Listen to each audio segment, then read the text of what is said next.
Hi, ഇതെൻ്റെ പുതിയൊരു അടിയനിയം ചെടിയാണ്. ചെടി പുതിയതല്ല, എൻ്റെ വീഡിയോ പുതിയതാണ്. ഇതൊരു സിംഗിൾ പെറ്റലാണ്. കണ്ടാലൊരു മൾട്ടി പെറ്റലിൻ്റെ സ്റ്റൈലുണ്ടെങ്കിലും ഇതൊരു സിംഗിൾ പെറ്റലാണ്. നിറയെ കുലകുലയായിട്ട് പിടിക്കുന്ന ഇനത്തിലുള്ള ഒരു ചെടിയാണ്. ഇപ്പോൾ തന്നെ ഇതിനകത്ത് നിറയെ മുട്ടുകളുണ്ട്, കണ്ടോ?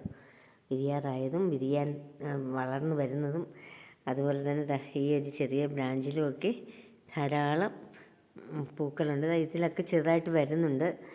ഇത് നിറയെ ഇങ്ങനെ നല്ലപോലെ വളർന്നു കഴിഞ്ഞാൽ നിറയെ കൊലകുത്തി പൂക്കുന്ന ഒരിനമാണ്. നല്ല റെഡ് കളറാണ്. അതിൻ്റെ അരികിലൊക്കെ ഒരു ചെറിയ കറുപ്പ് കളറുണ്ട്. അകത്തുള്ളിലേക്കൊരു മഞ്ഞ കളറുമാണുള്ളത്. നല്ല ഭംഗിയുള്ള ഒരു അടീനിയം ചെടിയാണിത്. നല്ലതല്ലേ കൂട്ടുകാരെ? നോക്കി, ഇപ്പം ഞാനിത് റീപോട്ട് ചെയ്ത് വെച്ചിരിക്കുകയാണ്. ഇത് പ്രൂൺ ചെയ്തിട്ടില്ല. 1-2 ലീഫൊക്കെ പുതിയതായിട്ട് വന്നു കഴിഞ്ഞാൽ ഈ ഫ്ലവർ സഹിതം നമ്മളങ്ങ് പ്രൂൺ ചെയ്യും. അപ്പം ഫെബ്രുവരി മാസം ലാസ്റ്റൊക്കെ ആകുമ്പോഴാണ് നമ്മൾ പ്രൂണിങ് തുടങ്ങുന്നത്. അപ്പോൾ ഏപ്രിൽ മാസമൊക്കെ ആകുമ്പോഴത്തേക്കും നിറയെ പൂക്കളുണ്ടായി നല്ല ഭംഗിയായിട്ട് നിൽക്കുന്ന ഒരു ചെടിയായിരിക്കും ഇത്. നല്ല വളമൊക്കെ ചെയ്ത് നല്ല രീതിയിൽ പൂക്കുന്ന ഒരു ഇനമാണ്.